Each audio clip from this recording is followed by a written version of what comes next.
उत्तर प्रदेश के मुख्यमंत्री योगी आदित्यनाथ को क्यों कहना पड़ा, वह भी भगवान श्री कृष्ण के जन्म के अवसर पर, कि बटोगे तो कटोगे, एक रहोगे तो नेक रहोगे। आपको बांग्लादेश के हिंदुओं से सबक सीखना चाहिए, आपको पाकिस्तान के हिंदुओं से सबक सीखना चाहिए कि उनके अल्पसंख्यक होने का वहां कितना बड़ा नुकसान हो रहा है।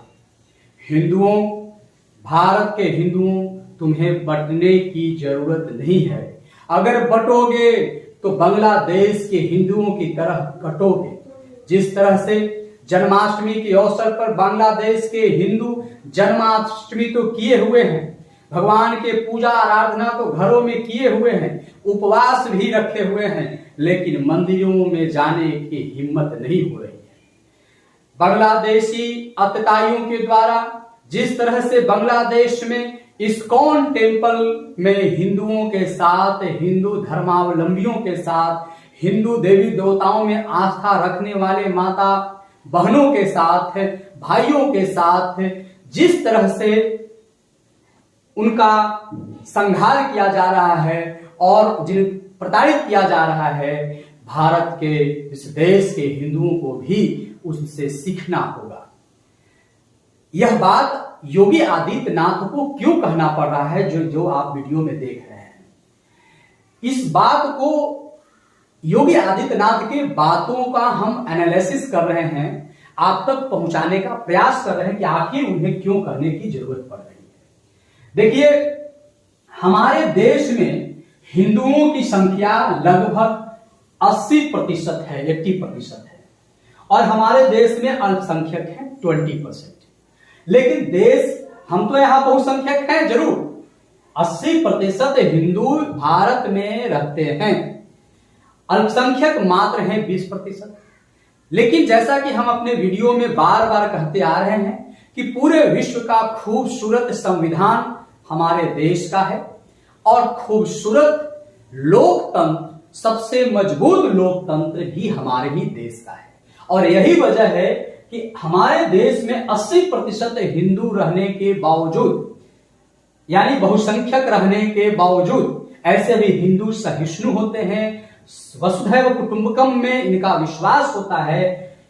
यह हमारे यहां अल्पसंख्यक महफूज रहते हैं, और इतना महफूज रहते हैं कि हमारे यहां का अल्पसंख्यक यदि दूसरे देश में बहुसंख्यक हैं, उतना महफूज वहां भी नहीं रहते हैं।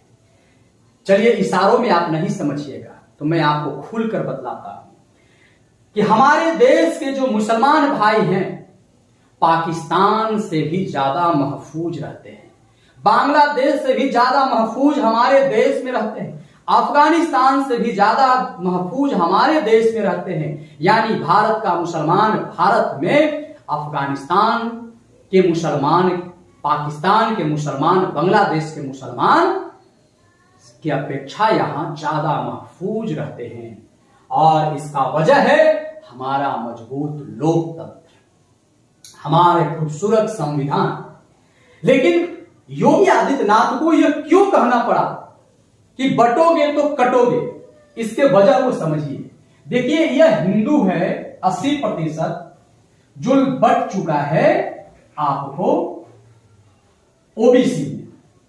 45% हमारे यहां ओबीसी हैं, इस 20% को छोड़ दे जो अल्पसंख्यक हैं। हमारे यहां दलित 16.6%, सवर्ण 11%, 11%, और हमारे देश में जो आदिवासी हैं वो 8.6% है। तो ओबीसी, दलित, सवर्ण, आदिवासी, ये सब के सब क्या कौन है? हिंदू हैं। लेकिन भारत की दुर्दशा, भारतीय राजनीति की नीचता कहिए कि इतना गिरता जा रहा है कि हम डिवाइड एंड रूल के कंसेप्ट पर चल दिए, जो हमारे देश में आतताइयों ने लगभग 1947 के पहले इसी रूल पर चलकर कई वर्षों तक, कई सैकड़ों वर्षों तक ने शासन किया, जो देश के लिए देश के हेल्थ के लिए कहीं से भी उचित नहीं है। तो ये वोट की राजनीति के लिए हमने अब हिंदुओं को बांट दिया, ओबीसी में बांट दिया, दलित में बांट दिया, सवर्ण में बांट दिया, आदिवासी में बांट दिया। अब ओबीसी में भी ओबीसी 1 कर दिया, ओबीसी 2 कर दिया, दलित में भी दलित को दलित किया, महादलित किया, आदिवासी में भी बहुत तरह के डिवीजन लाए गए। अब ये सारे डिवीजन जो है अगर इकोनॉमिक प्रॉस्पेरिटी के लिए लाया जाए तब तो कोई बात नहीं है, लेकिन दुर्भाग्यवश यदि इस डिवीजन को राजनीतिक हथकंडे के रूप में प्रयोग किया जाए तो उससे हमारा हिंदुत्व भी कमजोर होगा और साथ ही साथ हमारा देश का लोकतंत्र भी कमजोर होगा। और देश का हिंदुत्व और लोकतंत्र कमजोर हो जाए तो भारत जैसा सहिष्णु देश भी कमजोर पड़ने लगता है। इसलिए देश के हित में यह जरूरी है, योगी आदित्यनाथ की भाषा में, कि हिंदू एक होवो। अब सिर्फ इसमें हिंदुओं और राष्ट्र के ही महत्वाकांक्षा को निहित नहीं रखा गया, साथ ही साथ भारतीय जनता पार्टी बीजेपी की भी महत्वाकांक्षा है।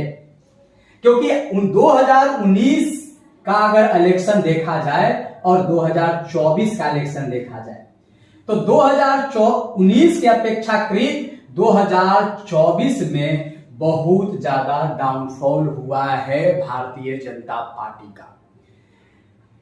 2014-19 में भारतीय जनता पार्टी का एक मुक्त बहुमत हुआ करता था, वहीं 2024 में सहयोगी दलों के सहयोग से सरकार चलाने को मजबूर है भारतीय जनता पार्टी। तो अब इसमें अगर भी देखा जाए तो दलितों का, ओबीसी का जो वोट था उसमें बहुत ज्यादा, लगभग एबव 70% जो दलित ओबीसी का वोट पड़ा था बीजेपी को। अब ये चलाया है बिलो 50%।